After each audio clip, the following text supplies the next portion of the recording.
Baik, pada malam hari ini, alhamdulillah telah hadir narasumber kita yang luar biasa ya pada kesempatan malam hari ini, yang insya Allah beliaunya bersedia memberikan sharing keilmuan beliau tentang cucen, juga pertanyaan-pertanyaan terkait apa-apa yang sudah kita lalui bersama selama 1 bulan ini mengenai tentang cucen dan TCM secara umum ya.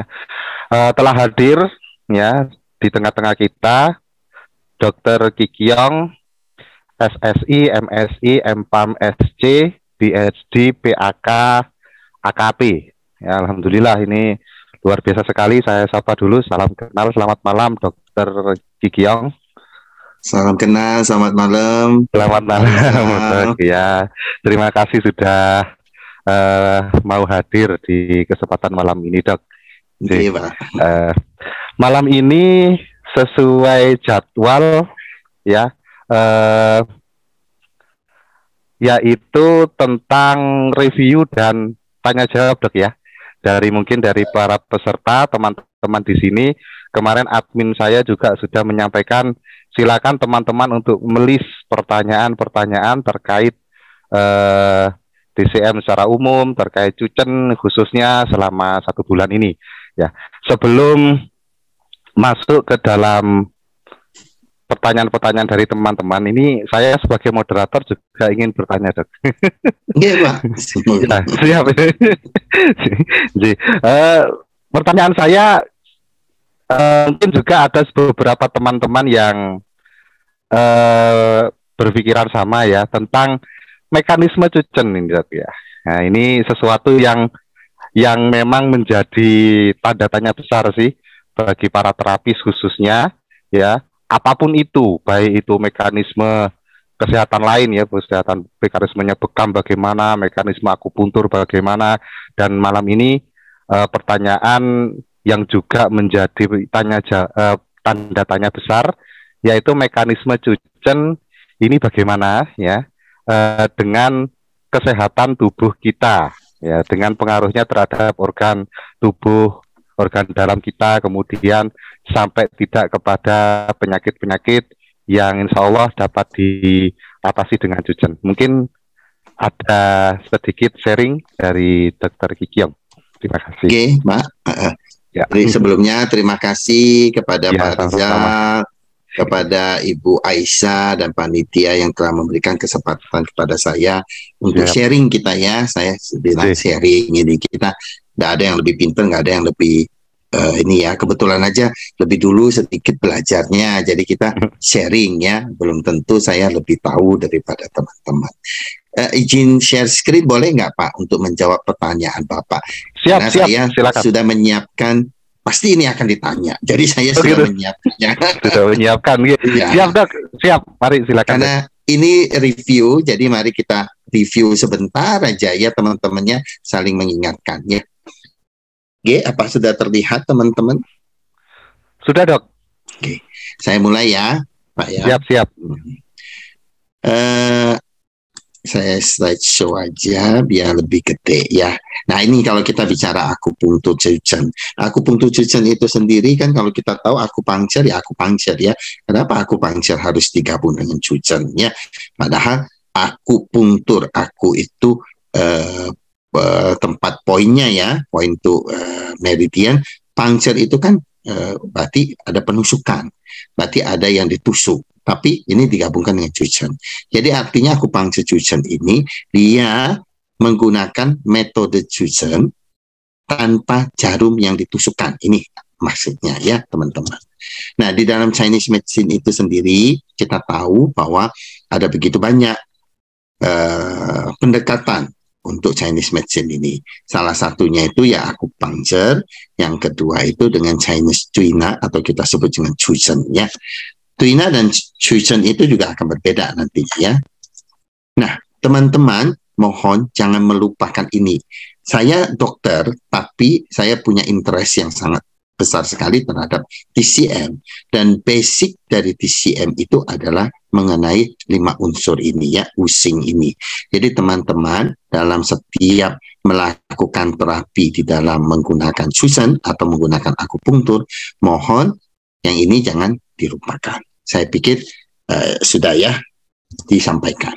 Nah, ini ada beberapa hal juga yang Bapak Ibu harus senantiasa ingat mengenai 5 elemen ini atau using ini mempengaruhi organ cang apa saja dan organ fu-nya apa saja, kemudian panca indera yang dipengaruhi apa, kemudian jaringan yang dipengaruhi apa, emosi yang terjadi apa, kemudian cairan tubuhnya apa. Ini penting Bapak Ibu diingat. Kenapa? Karena dalam setiap kali kita terapi, kita pasti akan melakukan diagnosis secara TCM.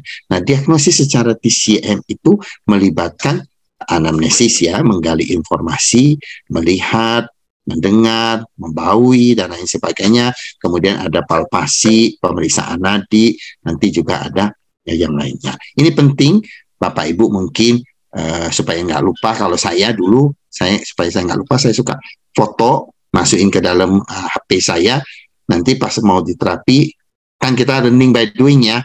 Oh, hari ini belum hafal, nggak apa-apa, kita nanti buka lagi. Lama-lama pasti hafal. Percayalah teman-teman, lama-lama pasti hafal. Sering dibuka pasti hafal. Kalau sekarang mungkin belum hafal, besok-besok dibuka lagi, nanti pelan-pelan akan hafal sendiri ya.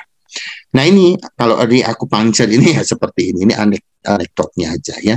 Kita tahu akupunktur itu apa? Akupunktur itu disebut sebagai energi ya, kedokteran atau medicine, energi. Kita berbicara tentang energi, kita berbicara tentang qi, di mana qi inilah yang akan memaintain. Mengapa ini saya harus ingatkan lagi? Karena susan itu tidak ada berbedanya dengan akupunktur menggunakan jarum.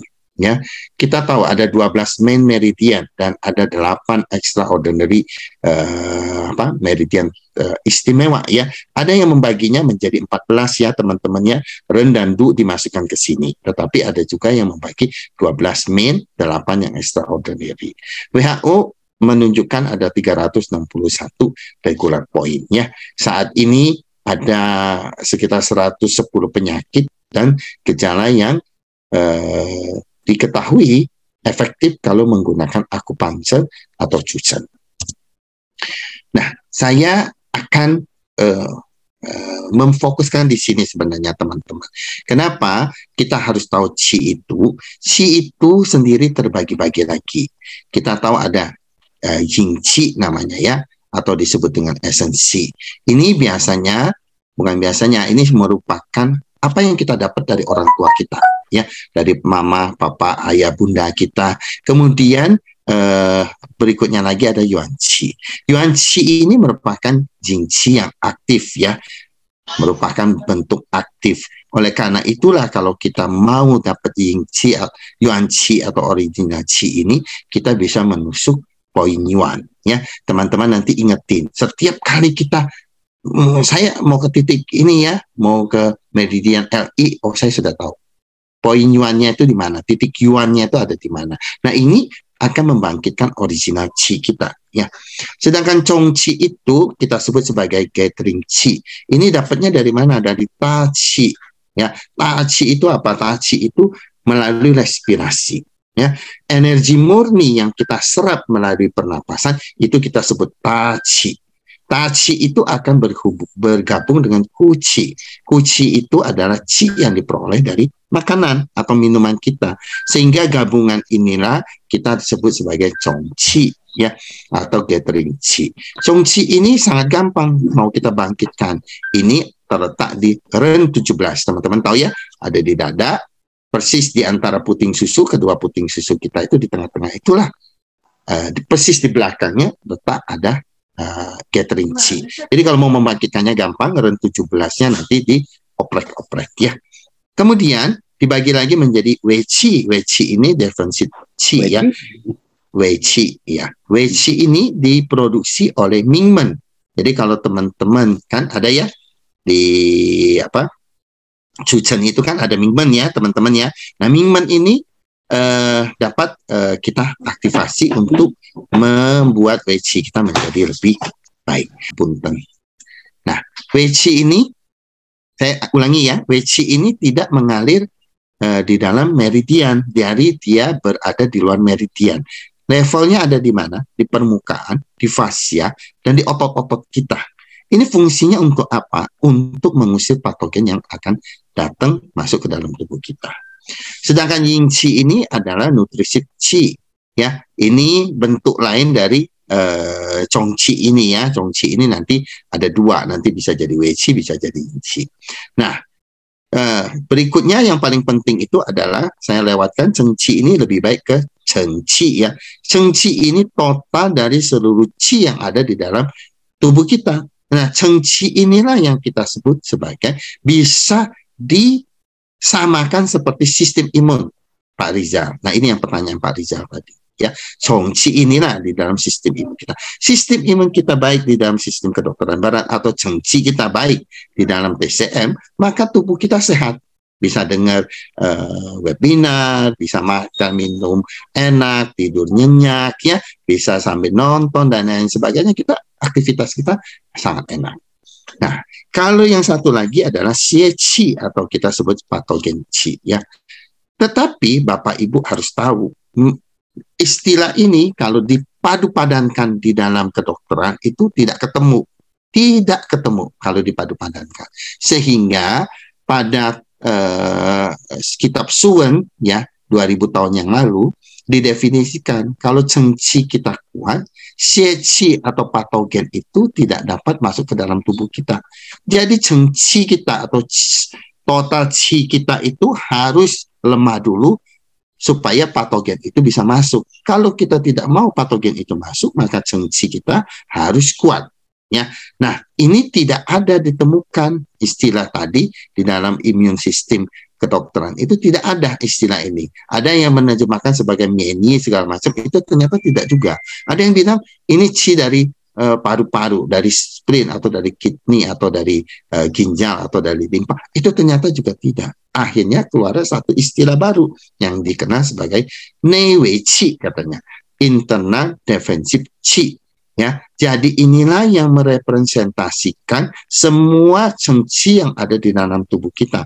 Ini baik terdapat di dalam meridian ataupun di luar meridian yang beredar di seluruh tubuh kita, termasuk di dalam organ Changfu kita, di kepala, di lengan kita, pokoknya di seluruh tubuh. Jadi teman-teman harus ingat ya, ini Neiwei Qi ini dapat di equalkan atau disamakan dengan Chengqi yang di atas. Nah, Neiwei Qi itu sendiri fungsinya apa? Yang pertama itu adalah untuk pertahanan, defense, mengenali, memobilisasi, menyerang dan membuang atau menghilangkan si patogen. Kedua, dia punya peran sebagai surveillance. Surveillance itu untuk pengawasan. Artinya apa?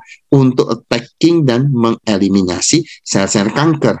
Dan berikutnya untuk toleransi supaya tidak terjadi autoimmune disease. Jadi kalau teman-teman di sini dengan teknik Chuchen yang baik dan benar, maka Neiwei Qi-nya bagus, maka proses defense atau pertahanan, pengawasan dan toleransi tidak akan terjadi, ya teman-teman. Sehingga di sinilah Neiwei Qi itu merupakan penjumlahan dari Yuan Qi ditambah Chongqi, ditambah Wei Qi, Yin Qi, dan Qi dari seluruh organ-organ Changfu kita. Nah, ini yang masuk ke dalam jaringan pada kedokteran itu disebut dengan nerve endocrine immune. Ini yang akan menjawab pertanyaan Pak Rizal ya. Jadi, kalau Chengqi kita bagus sebagai faktor defense, ya, maka kita bisa sehat. Tapi kalau tidak bagus Chengqi kita, ya, kita akan menimbulkan atau menderita sakit yang kita sebut sindroma defisiensi. Sebaliknya, apabila xie qi atau qi patogennya ini lebih kuat, maka akan terjadi sindroma stagnasi. Ini teman-teman harus perhatiin, ya, kapan kita pakai pu, kapan kita pakai xie, di sini ya teman-teman ya. Nah, ini sama saja saya lewatkan ya. Nah, kita masuk ke sini aja untuk menjawab. Nah, ya, bagaimana sih sebenarnya Akupunktur atau ini akupunktur ya, atau akupressure bisa mempengaruhi sistem tubuh kita. Ternyata misalkan kita menusuk Jusandi baik dengan akupunktur jarum halus atau dengan menggunakan cucen, ternyata dia akan mengirim sinyalnya ini. Sinyalnya itu nanti akan dikirim ke spinal kita, sumsum tulang kita. Kemudian dari sumsum tulang ini, kemudian dia akan dikirim ke otak di dalam saraf di dalam kepala kita, saraf kranial kita, salah satunya saraf yang ke-10, dia akan mempengaruhi apa? Mempengaruhi organ-organ seperti spleen, limpa, kemudian mempengaruhi adrenal. Adrenal itu kelenjar yang ada di atas ginjal kita untuk hormon, ya. Ini untuk imun, untuk hormon. Kemudian dia bisa mempengaruhi secara langsung bagian-bagian ini, teman-teman pasti Heselu ini kan pasti pakai ya teman-teman ya. Nah inilah misalnya kita melakukan Feisu ini nanti ke paru-paru, ke Su ini nanti ke arah ginjal dan lain sebagainya ya, atau Tansu ini semuanya akan mempengaruhi yang kita sebut sebagai neuroendokrin signal ya.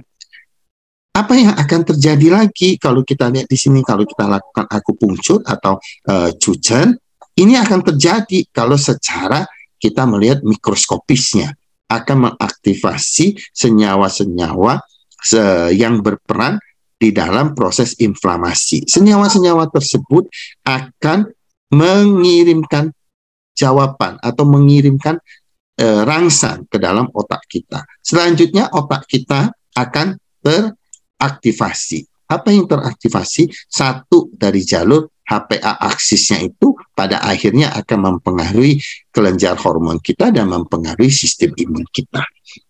Ya, kemudian yang tadi lagi balik lagi ke sistem nervus kita. Nervus kita ini akan dipengaruhi, akan dikeluarkan asetilkolin, ya, hormon-hormon atau pernah dengar ya teman-temannya asetilkolin ya, hormon yang membantu kita menjadi lebih calm ya, lebih tenang gitu ya teman-temannya.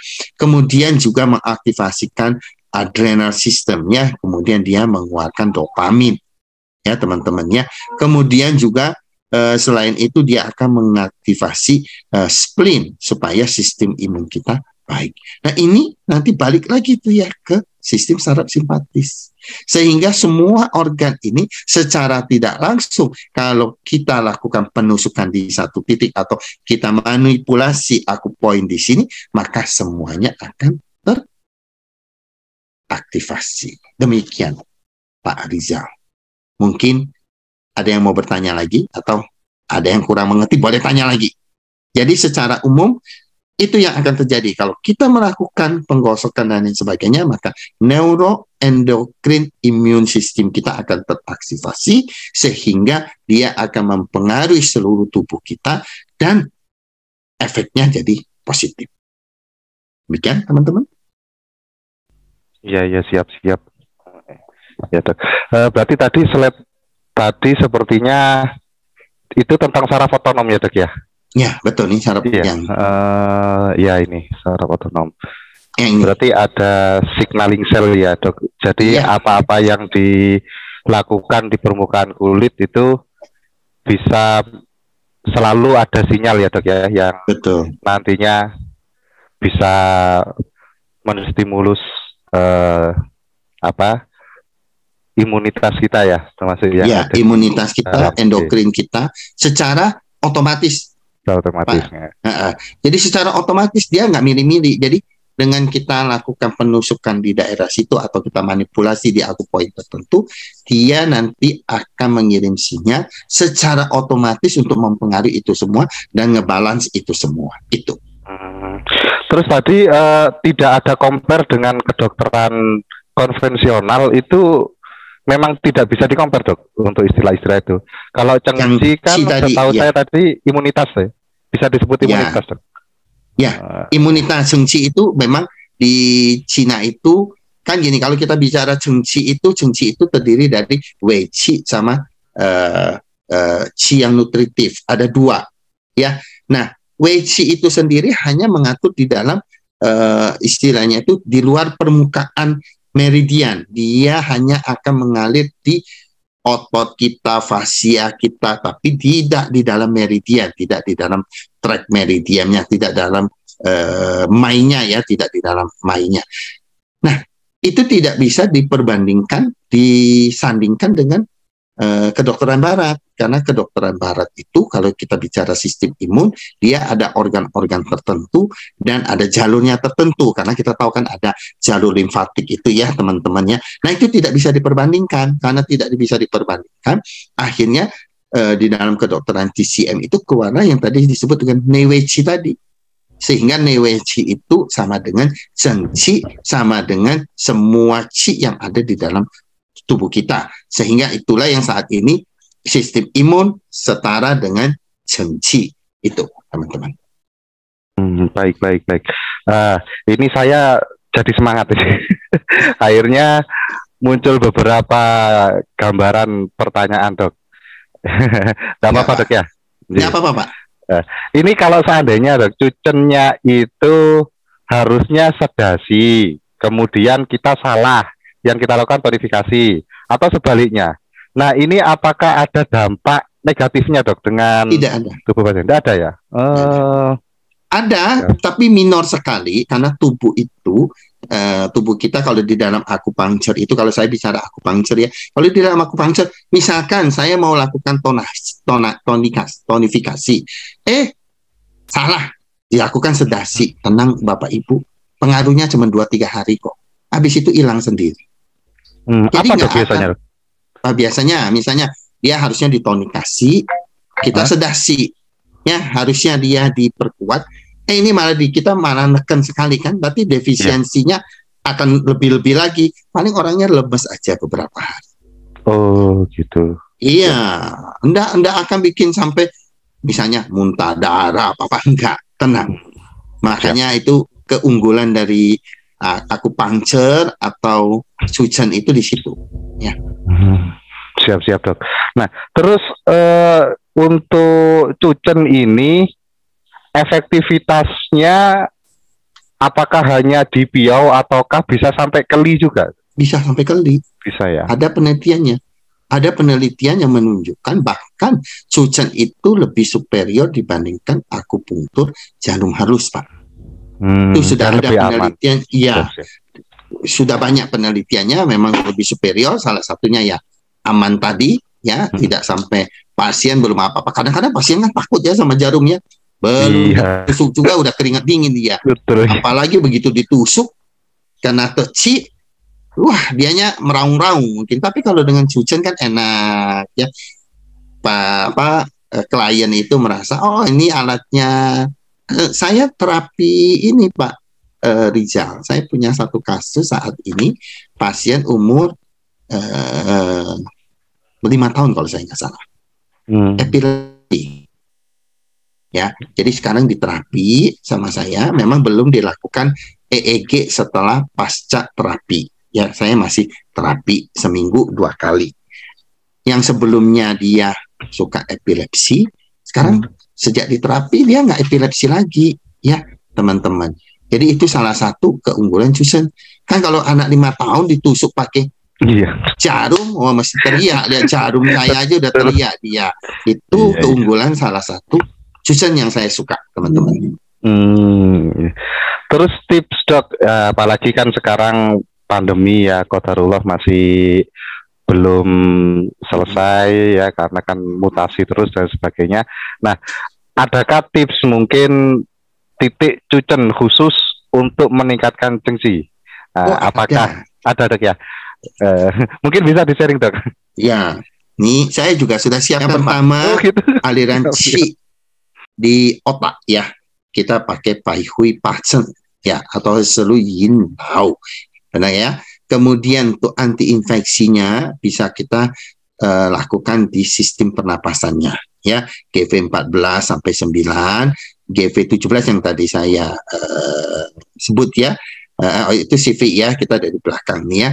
Kemudian sistem kardiovaskulernya, kemudian manipulasinya bisa rotasi, nah seperti biasa lah ini ya, teman-teman udah tahu ya, manipulasinya rotasi naik turun, ketuk tekan buka tutup 15 menit satu arah, baliknya lagi 15 ya 30 menit. Kalau mau ditambah sampai 45 menit boleh. Boleh lama nggak sih dok? Boleh aja kalau nggak capek. Kalau saya mah cukup 30 menit ya. Teman-temannya benar nggak ya? Oke. Sudah? Mau di... Sudah ya? Ini boleh kalau mau di screenshot. Ya. Oh, berarti di titik-titik ini ya?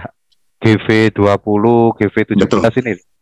Oh, kalau seandainya begini dok, ini kan teman-teman masih banyak yang pemula dok ya, jadi harus diulang-ulang lagi untuk titik-titiknya. Nah, selama ini kan alhamdulillah ya, salah satu hikmahnya pandemi itu banyak sekali edukasi kesehatan dari para medis ya, terutama dari teman-teman dokter. Nah, salah satunya kan sering ini dokter-dokter mengajarkan ayo kita tepuk dada gitu dok. Nah, karena di sini ada kelenjar timus yang nanti bisa memproduksi makrofag untuk imunitas. Nah, kira-kira seandainya tidak ditepuk dada dok, kita cusen di situ ngefek dok ya? Ke timus ngefek. Yeah. Oh gitu, bisa ya.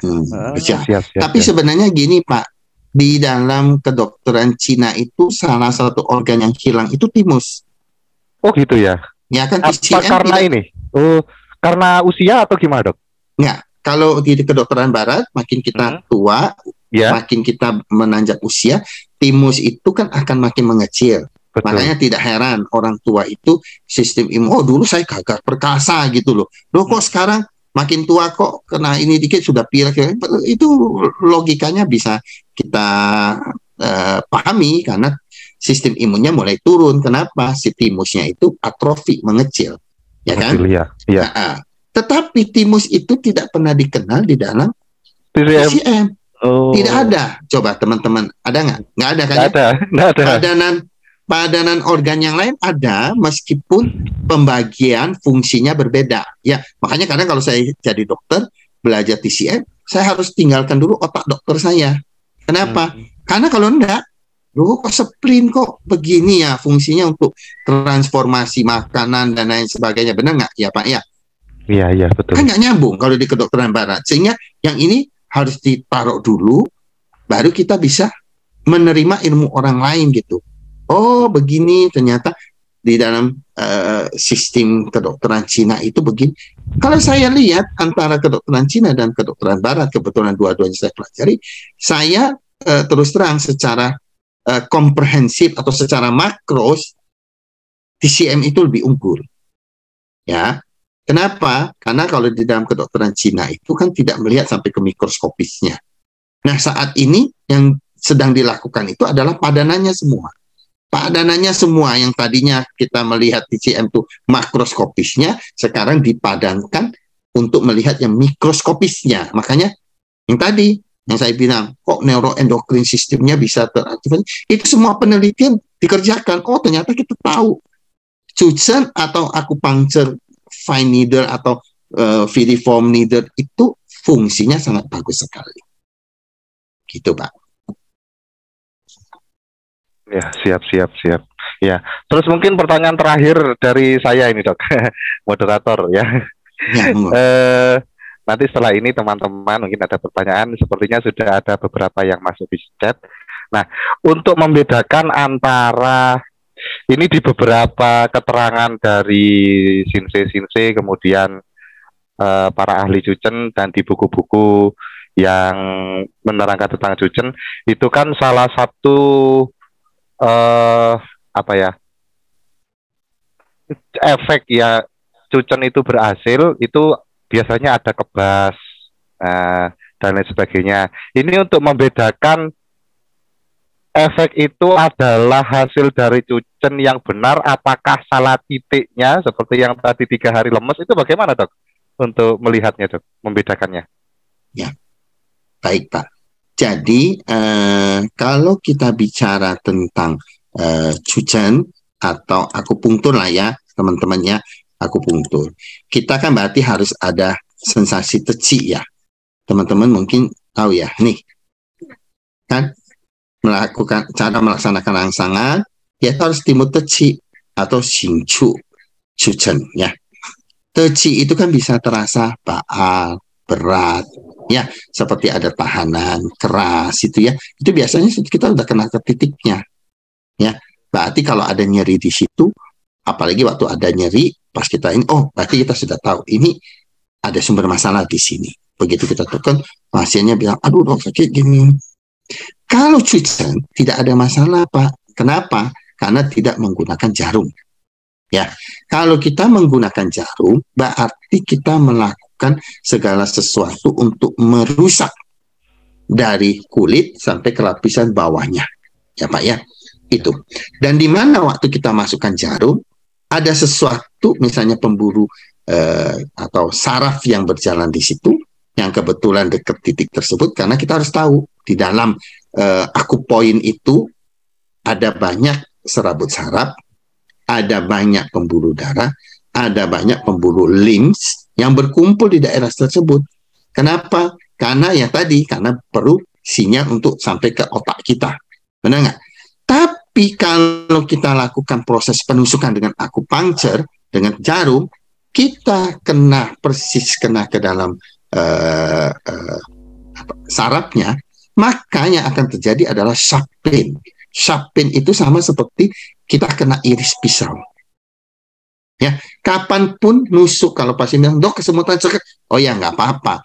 Jangan sudah ngomong kesemutan masih diuyuk-uyuk ya teman-temannya, jangan sampai diputus. Ada kan ya yang melakukan manipulasi ya, sudah tahu pasiennya kesetrum, oh dokter kesetrum ini teriak sudah, masih juga dilakukan, itu nggak boleh. Kenapa? Karena begitu kita lakukan itu, maka saraf yang ke bagian bawah tempat kita tusuk itu akan mengalami gangguan, sehingga ada kejadian yang tadinya berobat nggak lumpuh jadi lumpuh teman-teman. Jadi kalau kita melakukan cucen aman ya, resikonya tidak ada, tenang saja teman-teman ya. Kecuali kalau pas lakukan di bagian selu, teman-teman dipukul pakai itu mah repot juga kali ya. Ya, sarafnya yang kejepit ya repot kan, nggak mungkin ya kita sampai lakukan seperti itu kan, enggak ya. Ini kalau kita bicara dengan tentang akupunktur jarum halus tadi ya teman-teman. Jadi kalau teman-teman di sini ada yang melakukan akupunktur juga, dan saya kalau pasiennya sudah merasa kesetrum, jangan dimanipulasi ya, tarik sedikit ke atas supaya dia lebih nyaman, sarafnya nggak kena lagi, naikkan ke atas sedikit aja gitu. Masalahnya begini, ceci itu tidak harus nyampe ke akupoin. Kalau misalnya titik akupoinnya di sini, kebetulan kita nusuknya di sebelah sini, kan nggak masuk ya, nggak kena ya akupoinnya nyamping. Tapi kira-kira ada manfaatnya nggak? Ternyata dari penelitian ada juga, meskipun kita tidak kena akupoinnya, meskipun di pinggir seperti ini, dia tetap akan memberikan reaksi yang lebih kurang sama, gitu. Ya teman-teman. Siap-siap. Baik, ini penjelasan yang luar biasa sekali, sangat ilmunya sangat luar biasa. Di chat ada Pak, saya lihat ya, dari Ibu Mei. Ya baik. Dokter, ini mohon maaf, saya sedang kena hemoroid 1,5 bulan. Mohon petunjuk dokter. Nih sekarang saya mau tanya dulu, mau pengobatannya secara dokter atau secara TCM? Itu dulu. Atau saya jelaskan dua-duanya ya Pak? Betul, dua-duanya dok, ya. Kalau kita bicara sebagai dokter, kalau ada orang hemoroid itu dibagi menjadi 4 grade. Hemoroid grade 1, grade 2, grade 3, grade 4. Grade 1 itu ada benjolan. Ya. Grade 2 juga ada benjolan. Tapi kalau grade 2 itu benjolannya itu atau tonjolannya itu bisa masuk sendiri tanpa kita masukkan. Ya. Kalau grade 3 itu biasanya, dok saya BAP, berdarah, ada benjolan nggak? Ada, bisa dimasukin nggak sendiri? Enggak dok, mesti didorong sama jari. Berarti itu sudah grade 3. Kalau grade 4 itu sudah sampai besar, keluar, menonjol keluar. Ya, bentuknya itu seperti lambang Mercedes ya teman-temannya. Biasanya di grade 1, grade 2 itu belum perlu kita lakukan pemberian atau belum perlu yang namanya operasi. Grade 3 atau grade 4, terutama grade 4 yang sampai terjadi trombosis, itu yang biasanya kita berikan, kita sarankan yang untuk dioperasi. Kalau grade 1, grade 2, itu kita cukup berikan herbal juga. Nih ya, obat, salah satu obat tradisi, obat di kedokteran yang untuk mengobati hemoroid, itu adalah herbal. Dibuatnya itu, contohnya, anadium, ya, macam itu dibuatnya dari herbal jeruk mandarin, kulit jeruk mandarin, teman-teman. Itu loh ya. Itu dipakai oleh kami sebagai dokter untuk mengobati hemoroid tadi. Kalau makan obat itu secara teratur, insya Allah maka akan sembuh. Tapi kalau kita menggunakan akupunctur, maka kita bisa lakukan, kalau berani ya, CV1-nya ditusuk. CV1 tahu ya teman-teman letaknya di mana? Tahu dok. Tahu ya, itu. Ya, bisa minta pasangannya untuk melakukan manipulasi di daerah tersebut. Atau dilakukan di mingmennya bisa juga.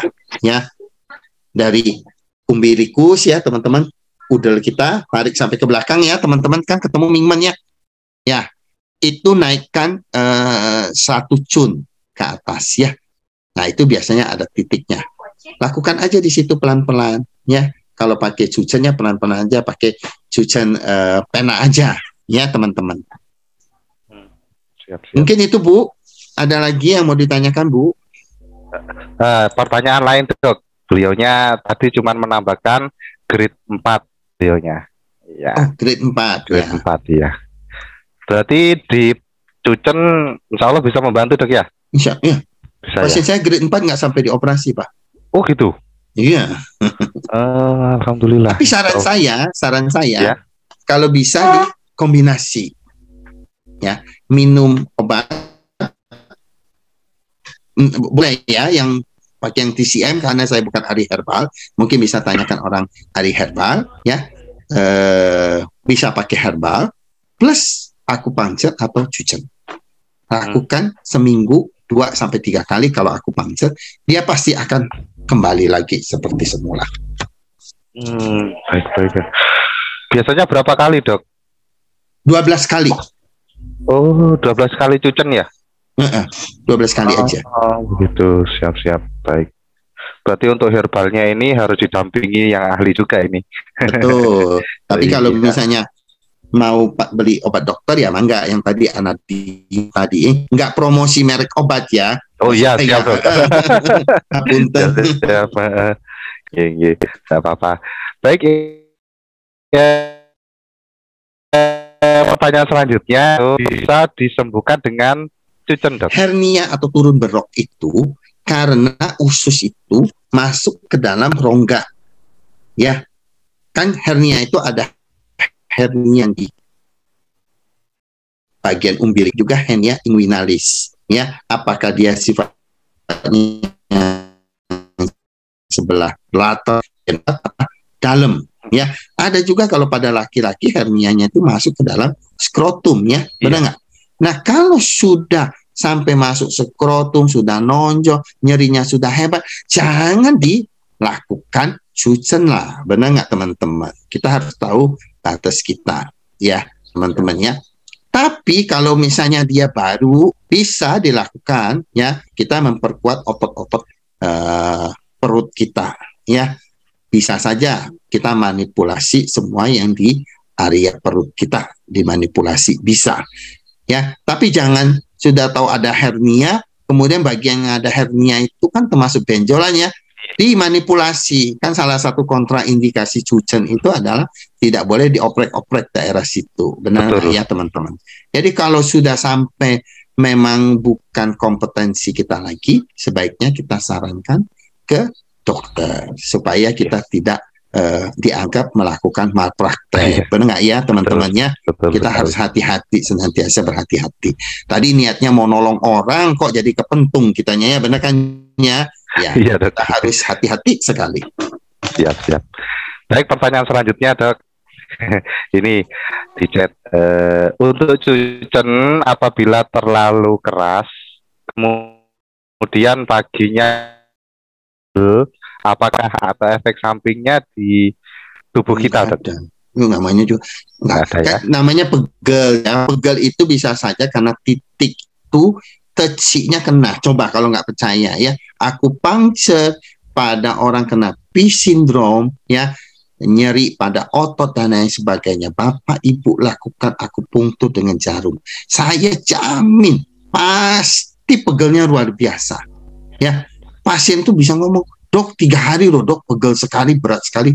Nggak apa-apa, itu justru bagus karena energinya sudah diperbaiki, arus energi di situ sudah terjadi sirkulasi yang bagus ya, P-nya pelan-pelan akan hilang gitu, itu bagus. Tapi ya kalau cucen itu kan kita melakukan begitu banyak manipulasi ya, kita bukan ngomong akupunktur kan, cucen itu kan ada 5 gerakannya, benar nggak? Salah satunya gerakannya rotasi, naik turun. Ya kalau terlalu heboh dikerjakan, kan itu kan termasuk masas juga ya. Wah, kalau heboh dikerjain ya sama saja seperti kita suruh ngangkat barbel gitu ya. Ya, paling seperti itu Bu. Ya, gak apa-apa. Kalau paginya pegel, suruh aja minum kesukaan dia. Misalnya teh jahe yang hangat, ya. Kemudian pedang uwu misalkan ya, sampai menikmati yang seperti itu, pegel-pegelnya akan hilang biasanya. Atau mandi air hangat ya, berendam dengan air hangat. Misalnya kalau kaki yang dikerjain, rendam aja kakinya pakai air hangat, kasih garam sedikit, wah itu akan membantu sekali ya. Siap-siap, baik. Ini ada yang bertanya lagi, apakah anadium itu sama seperti cenpi, Dok? Aduh, saya kulit jeruk cenpi? Ya, kulit jeruk cenpi ya. Cuman dia diekstrak Pak.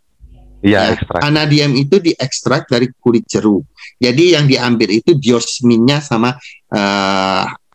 hiper apanya ya, ada 2 senyawa yang ada di situ. Cenpi mungkin bisa, tapi saya nggak tahu harus makan seberapa banyak cenpinya gitu ya. Apa sekilo? Kan begini kan, kita mengekstraksi itu kan, yang tadinya mungkin dari sekilo 2 kilo diekstraksi, dapatnya cuma 1 strip mungkin gitu loh ya teman-temannya. Saya nggak bisa jawab ini, tapi anadium itu identik dengan cenpi? Mungkin iya, karena di dalam semua jeruk itu ada kedua senyawa tadi, tapi sudah diteliti bahwa jeruk mandarin itu yang paling banyak kedua senyawa tersebut ya. Siap-siap. Baik, ini selanjutnya untuk post stroke hemiplegia, SOP cucennya seperti apa, Dokter? Nah, iyo, kalau stroke itu mesti kan yang dipengaruhi kan di daerah kepalanya ya, akupunktur ya kita pasti lakukan daerah sini, benar nggak ya? Kemudian juga bagian belakang, celunya itu pasti kita kerjain. Kemudian untuk stroke-nya di mana dulu, kanan apa kiri, benar nggak ya?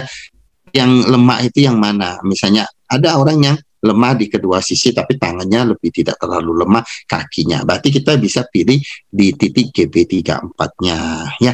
Kemudian kita bisa pilih lagi di titik SP 9 dan 10-nya. Itu titik yang bagus sekali ya untuk ekstremitas ya, atau BL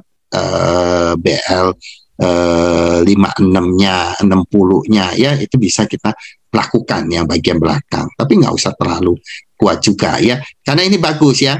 Kalau kan orang stroke itu lemah, jadi lama-lama akan terjadi atrofi. Dengan kita melakukan cucen itu sebenarnya kita merangsang adanya kontraksi ya dari otot-otot itu sendiri. Baik-baik. Untuk stroke yang ringan, tidak ada hilang kesadaran, dan juga berat yang itu ada hilang kesadaran, itu butuh berapa lama, Dok, untuk ini cucen? Nah, ini biasanya kita ngomong tidak ada pingsan segala macam. Ini mungkin yang Bapak Ibu sebut kalau kita sebut sebagai transient ischemic attack ya. Jadi sifatnya sementara. Jadi blackoutnya cuma sebentar, tiba-tiba sebentar aja gitu. Tapi itu sendiri sebenarnya sudah ada sumbatan gitu loh ya teman-teman. Nah, yang perlu kita lakukan adalah bukan ngobatin si stroke-nya, ya, yang kalau yang ringan loh ya. Tapi kita ngobati sumber masalahnya, contohnya kolesterolnya mungkin kita harus cek, kita harus kendalikan kolesterolnya. Nanti kan kolesterol ada lagi ya, akupunktur untuk kolesterol kan teman-teman juga bisa gitu. Titik-titiknya bisa dipilih di situ.